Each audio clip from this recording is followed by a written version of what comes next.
Striker is on the move. He cuts inside. He's heading towards the box. He shoots. Goal!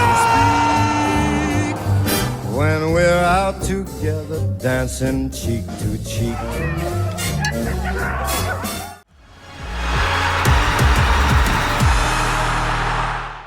Tervist, head jalgpallisõbrad, kõik 104 matsi K3 on taas eetris. Minu nimi German Ava ja minuga siin Moritz Veering. Tere Moritz! Tervist! Kuidas selline MM-faas on läinud sinu jaoks?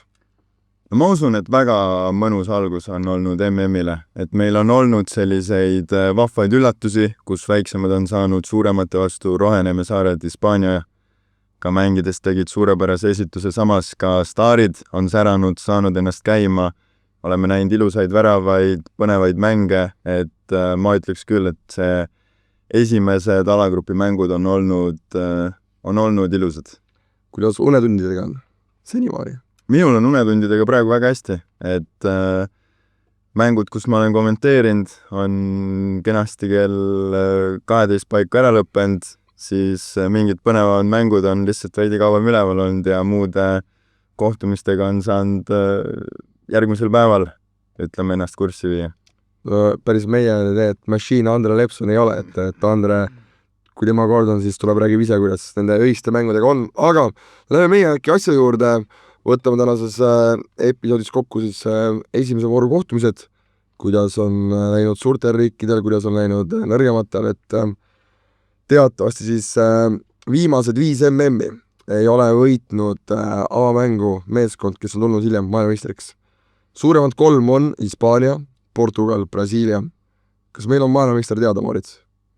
Teada ei ole, ma arvan, et ega sellised seeriad, eks nad ükskord nagu nii läbi saavad, et palju on ju räägitud ka sellest, et riigil peab olema peatreener, kes on samast rahvusest, et see muster on ka minu arust üpris pikalt jooksnud, aga kui me mõtlemegi sellele samale Brasiiliale või Portugalile, kellel on ikkagi reaalne variant maailmameistriks tulla, siis seal see sedapidi ei ole. Küll aga ma olen nõus, et ega Brasiiliat, Hispaaniat ega Portugali kedagi veel nagu sellest tiitlivõitjaks maha tõmmata ei saa. Maha matta pigem ei saa, aga siis kõik mustrid räägivad ju Hispaania kasuks. Treener on hispaanlane, esises mäng oli võitnud, et hetkel kõik kaardid Hispaania kasuks on ju valitsev Euroopa meister. Et võtamegi need 3 riiki esimesena ette, et Hispaania mängis viiki 0-0 Roheneeme saartega.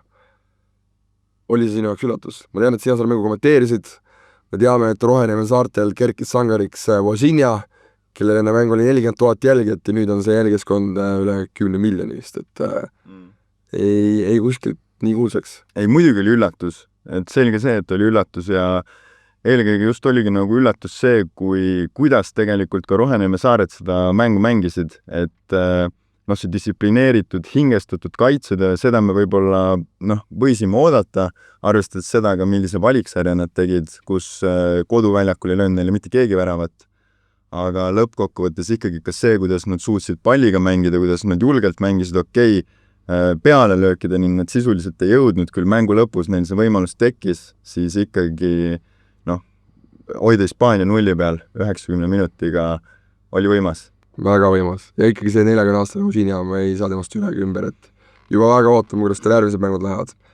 Brasiilia mängis viiki Marokoga, oli see meie siis, ma ei tea, kas ta oli nüüd üllatus või mitte, aga Maroko ikkagi näitas väga südikat heitlust ja tegelikult ei olnud kaugel, et Maroko oleks selle mängu isegi võita ju. Jah, ma ütleks, kui nagu võrrelda ka, siis ma arvan Brasiilia kohal peale seda esimest mängu on veidi suuremad küsimärgid kui Hispaania puhul, et Hispaaniast rääkides siis neil ikkagi suur rolli mängis ka see, et neile, kui me mõtlemegi Euroopa meistrivõistluste edule, siis kes seal tegelikult rünnaku tööle panid, olid Dani Olmo, Lamine Yamal ja Nico Williams.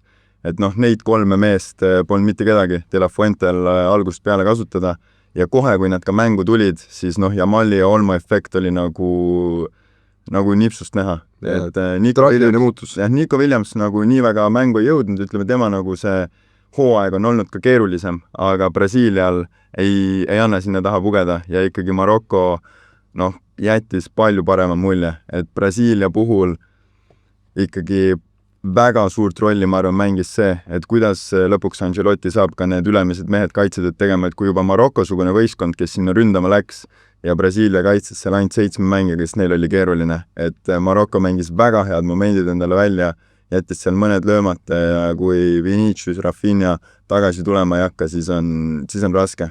Ja et oleks Marokko olnud veidikenegi kliinilisem, siis oleks Brasiilia ikkagi väga kehva siis olnud, aga jah, Vini Junior seal jah, oma individuaalse meisterlikkusega selle punkti Brasiiliale ära päästis. Portugal. Me ei saa üle ümber Cristiano Ronaldost, mina olen olnud jätkuvalt seal paadis, et Portugal tuleb maailmameistriks. Kas Ronaldo on suurim väragid, seda ma olen võib-olla teinud rohkem naljaga, aga esimene mäng, ma ütleks, et ebaõnnestumine, ikkagi Kongoga viiki ei oleks odunud. Samas Ronaldot ma ise ei laidaks, oli tal 2 võimalust, aga tiimiga seda pigem üles ei leidnud. Kas me saame öelda, et Ronaldo aeg on möödas? Möödas ma arvan mitte, aga ma siinkohal tahaksin meenutada seda, kui Portugal tuli 2016 Euroopa meistriks. Mäletad seda? Alagrupis 3 viiki. Alagrupis 3 viiki, ma arvan, väga sarnane algus. Kui me mõtleme Portugali mängule ka, too turniir, meenub sulle, kes peatreener oli? Fernando Santos. Ja kuidas mängiti? Väga koledalt.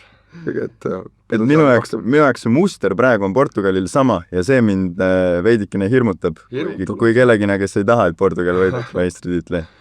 Et ma üldse ei imesta, kui kuidagi jälle Portugal mingite viikide toel tuleb sealt alagrupist läbi, sest sarnaselt sellele EM-ile ka ju praegu 3. kohtadel võimalik edasi saada. 8 parimat 3. kohtadel. Siis läks loosiga hästi, lõpuks purjetati finaali välja, võtmekoht tuleb siin. Miks Portugal tegelikult selle tiitli võitis?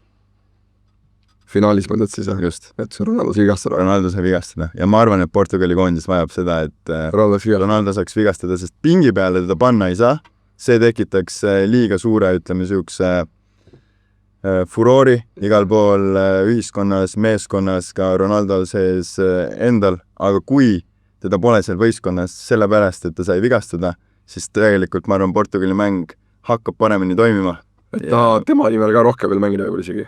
No esiteks see, et kokkuvõttes, kui me mõtleme seda EM 2016, siis kõik asjad lihtsalt langesid järsku nende jaoks kokku. Kui sa võtad see koosseis, kes Portugali oli 2016, see ju ei olnud Euroopa meistri tiim. Et see oli Ronaldo ja kollektiiv. Ja kes selle värava lõpuks lõi, kes Eder, ja see mees kes tuli Ronaldo asemel.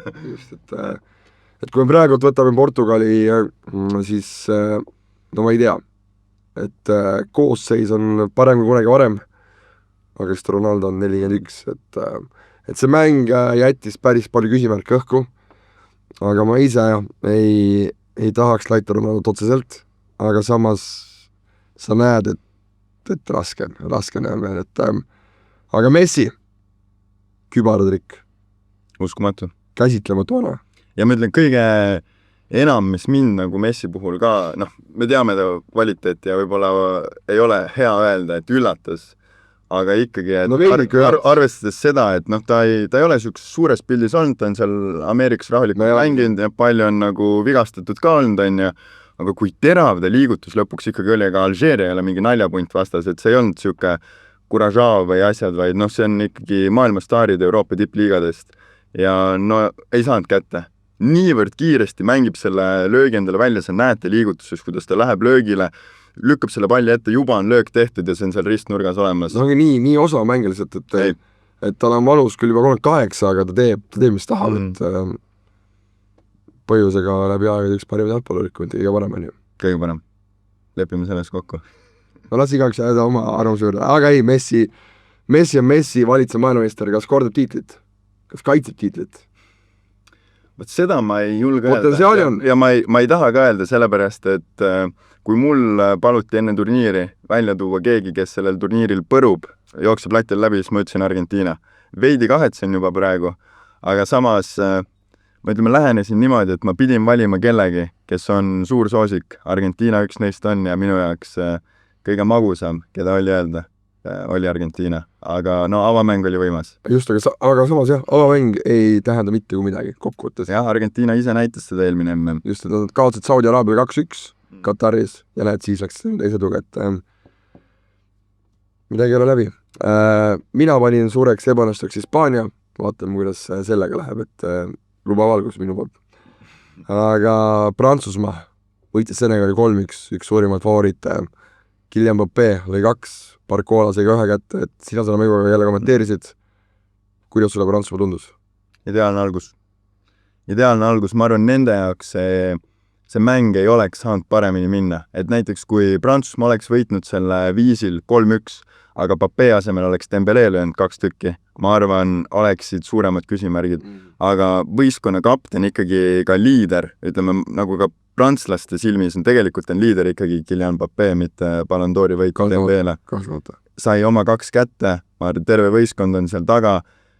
Palju räägiti sellest, kas Mbappé teeb kaitsetööd, et selgelt oli kõige passiivsem mängija kaitses, ütleme võrreldes Doué, Dembélé ja Olisega. Ta on rohkem aut käed jäisantud. Aga ta sellegi poolest, ta jooksis seal kõrgemal, ta tegi pressi, mõned episoodid oli ikka nagu väga selgelt näha, kus ta tuli ka allapoole, et jah, ta jäi seal kõige passiivsemaks, aga ta panustas.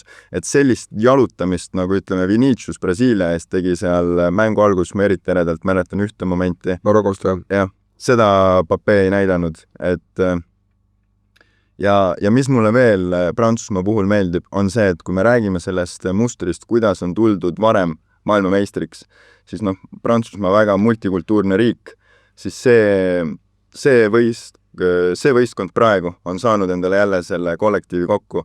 Neil on Ryan Cherki, kes ongi ka võimas staar, tema esindab seda, ütleme, Araabia päritolu sealt, Kylian Mbappé, Upamecano, kõik on justkui see Aafrika taust ja siis on ka need, ütleme, Euroopa prantslased seal Rabiot algkoosseisus, et ma arvan, see võistkond on jälle selline, mis toob terve riigi nende taha ja tegelikult Prantsusmaa on see, ütleme, meeskond, kellel on vaja, et neil oleks terve riik taga, neil oleks see toetus, neil oleks ühtne kollektiiv, sest kvaliteedist seal puudust ei ole. Et see määravaks ei saa. Kvaliteedis prantslaste kindlasti probleemi pole, et pigem ongi see kokkumäng, riigi ühtsus, et praegult räägib kõik Prantsusmaa kasuks. Kas on mingi koondis, kelle kasuks asjad üldse ei räägi hetkel? Kas on keegi, kes on lati alt sinu arvus selgelt läbi suurtest? Inglismaa ju, kui oleme Inglismaa juurde, ka veenev. Oli Horvaadiad 4-2. Ja ma ütlen Inglismaa puhul, ega põnev oli seda esimest mängu jälgida, sellepärast, et turniiri eel ju Toomas Tucheli valik oli... sellised munadega otsused. Oli julged otsused, just. Ma arvan, nii ongi õige öelda. Ja kui me räägime Inglismaast, siis ütleme Inglismaa puhul meeletult tähtis on see, et seal oleks eesotsas tugev peatreener. Ja ma arvan, et Toomas Tucheli näol on nüüd jälle see inimene üles leitud, et kui Inglismaa ka 1966 võitis, siis tegelikult oli tagantjärele räägiti täpselt sama juttu. Räägiti täpselt sama juttu, et peatreener tegi koosseisu valikuga julged otsused ja ta kaasas mitte kõige paremad mängijad, vaid ta kaasas need, kellest oleks võistkonnale kõige rohkem kasu. Parimad pusletükid. Just. Ja praegu Tuchel tegi seda, Foden jäi välja, Palmer jäi välja, seal isegi jäi Trent jäi välja. Just, Gibbs White ja Owen, kes ei ole niivõrd suured nimed, aga nad ikkagi tegid säravamad hooajad kui mängijad, kes võeti sinna, nagu Madueke, nagu Rashford, nagu Gordon ju väga, lahja. John Stones. Aga need mehed mängisid ja mis teine asi on Inglismaa koondise puhul võtmetähtsusega lisaks peatreenerile on selle võistkonna kapten. Võistkonna kapten Harry Kane, mees, kes ma arvan suudab ja jõuabki, ütleme ka nende Gordonite ja asjadeni, kes ei ole sellised nagu staarid, ta suudab olla selline hooliv, meeskonda siduv, et selles osas ma arvan Inglismaal kõvasti paremini justkui paistavad olevat need asjad paigas kui eelmised turniirid. Et Kane'i puhul see, kuidas ta mängu seob, kuidas ta mängu väliselt seob, et see on enne arvata. Ma tean, et ma olin kunagi selles paljast, kes ei olnud Harry Kane'i usku väga. Aga mida aasta edasi sa näed, sa hakkad seda Kane'i nii-öelda fenomeni nägema, aru saama ja kui hea ta on. Ja ta on tõesti väga hea. Ja seal Horvaatia mängus sidus Gordonit ja Madueket, et see on... No täpselt ongi, et need kiired ääred tegelikult sobivad ka nagu taktikaliselt sinna Tucheli plaani paremini, kui siis ütleme Foden Palmer. Ja pingi pealt võtta ka, Marcus Rashford tuli tegi skoori, sul on pingi peal nagu kvaliteet Inglismaal on, aga ikkagi ma tahaks seda Moritz, kes on need lati alt läbi minevad hetkel. Avamängus lati alt pigem läks läbi Sveits, XG oli 3,27, 26 päevadki Katari vastu, 1-1 jäi. Nüüd Sveits teise mängu võitis on ju. Et suurtes pigem, ma ei tea, Uruguay võib-olla oleks võinud võita, on ju, no tõenäoliselt ikkagi, kui me räägime lati alt läbiminejatest, siis tegelikult need ongi, noh, Brasiilia, ma arvan, on üks peamiseid. no Brasiilia, Hispaania, Portugal. Sest Brasiilia mäng oli ka selline, et ikkagi Maroko tegi neil elu nagu väga keeruliseks. Et noh, muus osas Saksamaa ju sai ilustama asjadega hakkama, on ju. Et ka Saksamaa on võib-olla selline, kellest liiga palju räägitud ei ole. Samas distsiplineeritud võistkond näitasid, et seal mehed on terved. Curaçaole pandi jah 7 tükki selle taha, aga sealt me tegelikult midagi sükest ka ootasime. Ise ennustasin 7-0, ei läinud pihta. Aga jah, aga mängijatest on sulle keegi juba nagu silma jäänud rohkem, keda võib-olla nii pole muidu näinud. Sa mõtled positiivselt? Jah. No ma arvan, väga võimsa ettevaste tegi ikkagi Olise Prantsusmaal, et see, kui tema nüüd teisel poole liikus sinna siis ründaja alla mängima ääre pealt, et tegelikult noh, Papé lõi küll 2 väravat, aga Olise oli see, kes selle mängu seal käima tõmbas. Kas Olise oli see, kes ainult selle esimesele söödu kaasa? Et noh, sealt ääre pealt 3 mehe vahelt täpselt sinna kandiku peale ja ka see, kuidas ta lõpus seal nagu maha pööras, tekitas seda terevust, et esimene poolaeg ju kas Prantsusmaal oli ainult 1 pealelöök või võib-olla lõpuks tuli seal paar tükki juurde. Ei, vast oligi 1 ainult. Aga ja see 1 pealelöök oli ka nagu kasti tagant Dembelelt ja sealt jäi kohe plokki kinni. Et lõpuks ikkagi Olise, ma arvan, et tema mäng, noh muidugi see hooaeg Bayernis oli juba siuke, et ega ta ei ole mingi üllatus, et ta mängida oskab. Seda küll, maailma üks parim appalurid. Aga sellegi poolest, ma arvan, tema võiks küll eraldi nagu välja tuua ja Haaland ikkagi. Erik Braut Haaland. 2+1. 2+1 mees, no kui kellegil on seda ründaja vaistu, siis on Erling Haalandil. See esimene värav super sööt Wolfelt sinna tsooni, kus ta selle palli sisse rammis ja teine, ta lihtsalt noolis, ta läks pressis lõpuni ja Iraagi väravat sai käkiga hakkama, et Norra minu must hobune. Mis sina nad, kui oli jõuad? No väga oluline, et nad saitsid selle esimese võidu kätte, sest tegelikult ja väga veenuv. Keeruline grupp, et noh, Prantsusmaa ja Senegal ka veel seal on ja et ka kindlasti see väravate vahe tuleb kasuks, võib tulla, aga ega nende olulised mängud on veel ees, ütleme siuksed, aga jällegi see on, ma arvan, see Norra jaoks võib olla väga positiivne, et kui nad praegu juba saavad alagrupis selle maitse suu, et nad suudavad ka nagu Aafrika, noh, meistriga või mitte meistriga, see selleks jääme sinna praegu laska, on ja ka noh, Prantsusmaa, kes on Euroopa täielik tippmeeskond, korralikult mängida ja ka mingi tulemuse kätte saada, siis Norra on kindlasti keda jälgida. Vahepeal, mis mul meelde tuli, põrujatest, lati alt läbi jooksjatest, Belgia mängis siis 1-1 Egiptusega. Ootasid rohkemat? No mina kui ikkagi ütleme selline... Punasti korraldit jah, eriti kui seal Vincent Kompany mängis ja noh, De Bruyne on veel alles ikkagi, siis Belgial on alati nagu selline soe koht südames olemas. Teab kõik Belgia kui kuulde generatsioon, mis nüüd enam päris see ei ole. Ja meil on ka ikkagi inimesena, kes on jälginud Belgiat veidikene nagu sellise emotsionaalsemalt toetudes, siis ega ma millegagi üllatunud ei ole. Et seal on kogu aeg justkui kõik olemas ja suudetakse ära käkerdada see asi ja ei olnud ju ka mingit sellist, ma ei tea, vaimustavat mängu seal, et ikkagi pigem nagu jooksis see asi kinni ja noh, lõpuks viigipunkt saadi kätte, Belgia kasuks räägib küll see, et tõenäoliselt neil on aega hoogu koguda, üpris lihtne alagrupp, seal on veel ju Iraan ja Uus-Meremaa. No sealt alagrupp. Kui seal Belgia läbi ei tule, siis on väga suur pahandus, aga justkui nagu ootakski seda, et ikkagi Jeremy Doku, kes tegi väga nagu võimsa hooaja lõpu, paneks ka selle käigu sisse, De Bruyne oma kogemusega leiaks mingid söödud üles ja neilt tahaks nagu näha rohkemat. Aga lõpuks mees, kes välja pääsis Belgia oli Romelu Lukaku. Mees on 2 sekundit väljakul ja no, ise ta selle paigil sisse ei olnud, aga ma temata selle väravat poleks sündinud, et kuidas tema jälle, kuidas nagu Lukaku, kes on hästi kadunud olnud, koondises järk on midagi muud.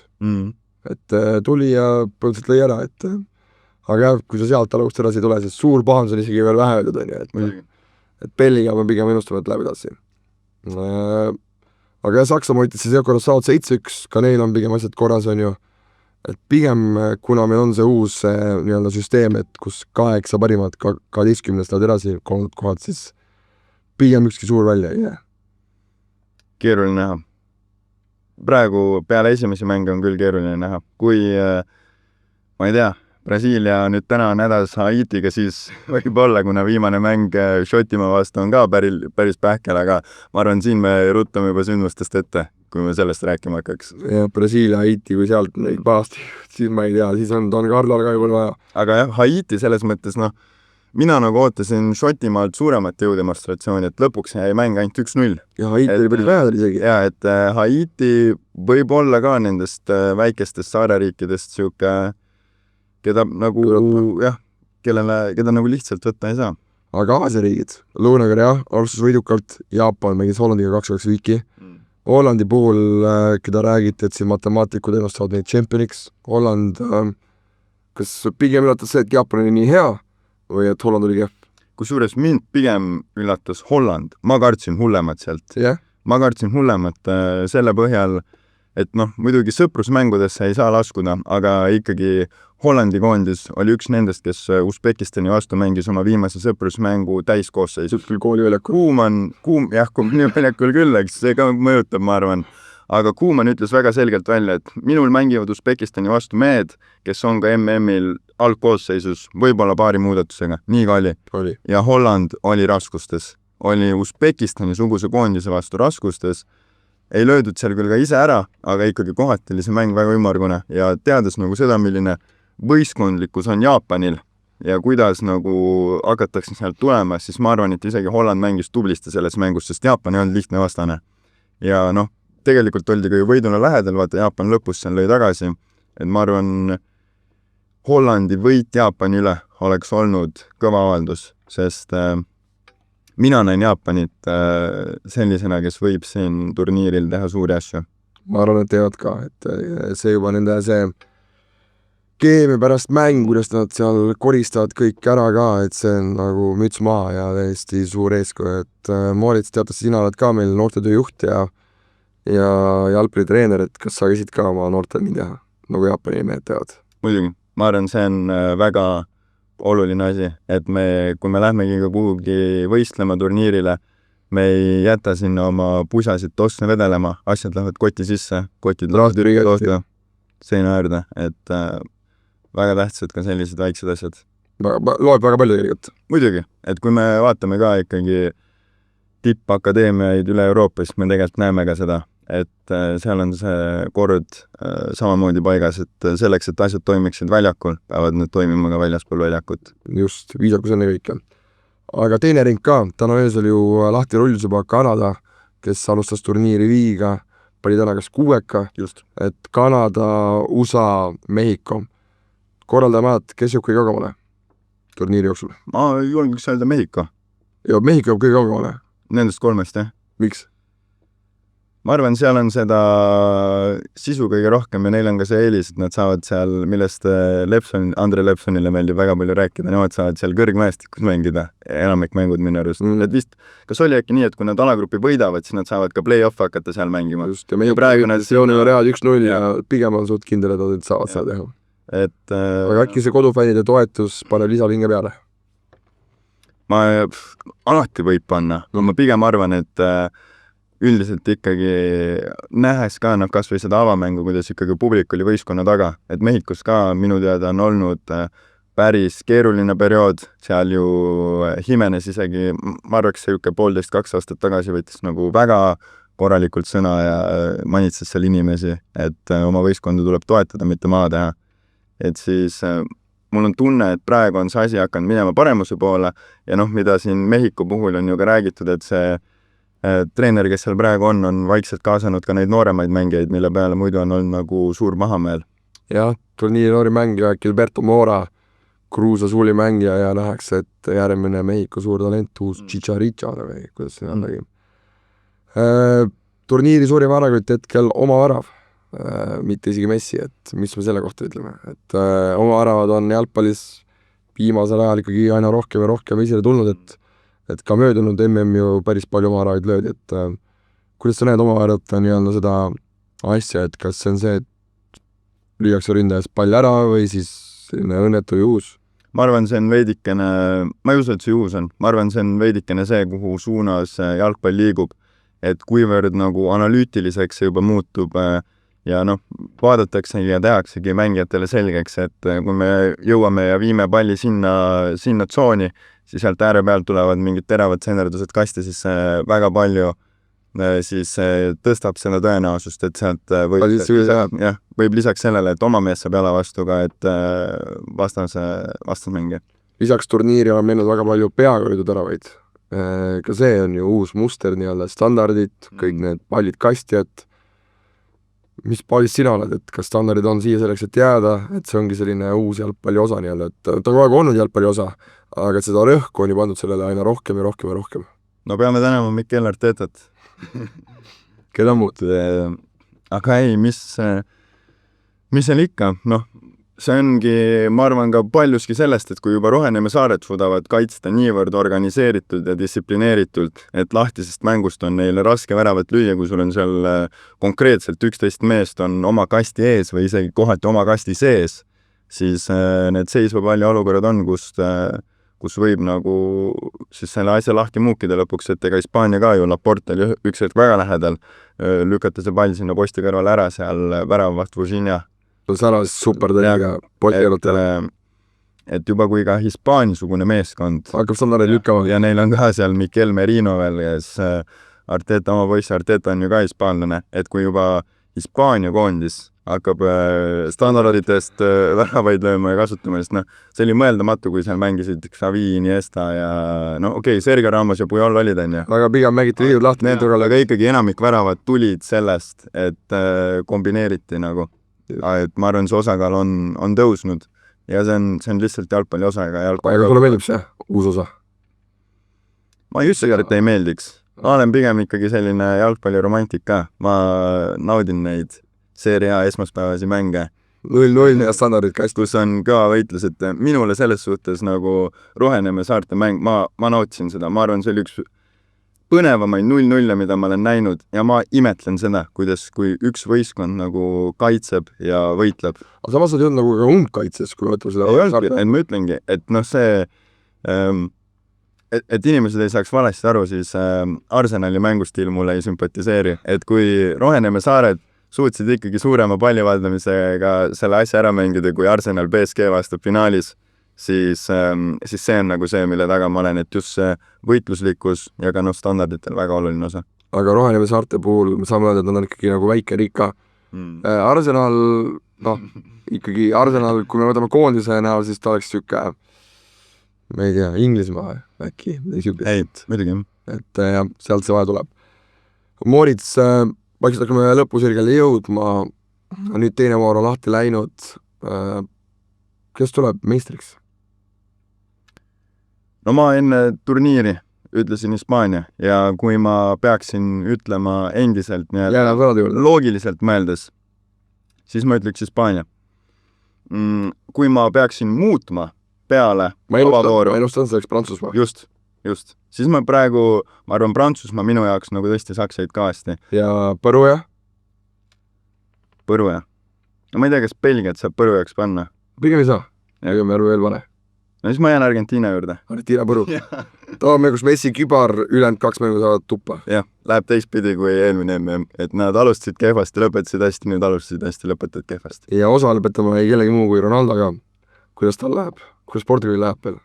Ikkagi see 1-1 viik, ma räägin, see mind veidi sööb veel. Jätkuvalt see veidi sööb. Ja see sööb Portugali, see sööb Portugali koondis, see sööb Ronaldot, selge see. Et kas see võis seal meeskonnas mingisi lahkilisi tekitada? Ma ei usu. Ma pigem arvan, et see neid sööb, võib-olla muudabki neid näljasemaks. Et see on ka põhjus, miks ma ei taha Portugali veel maha tõmmata välja, isegi vaatamata sellele, et ega nende mäng ei sujunud tegelikult. Nii et Ronaldo ja Portugal tulevad maailmeistriks Võib-olla. Pigem ei tule.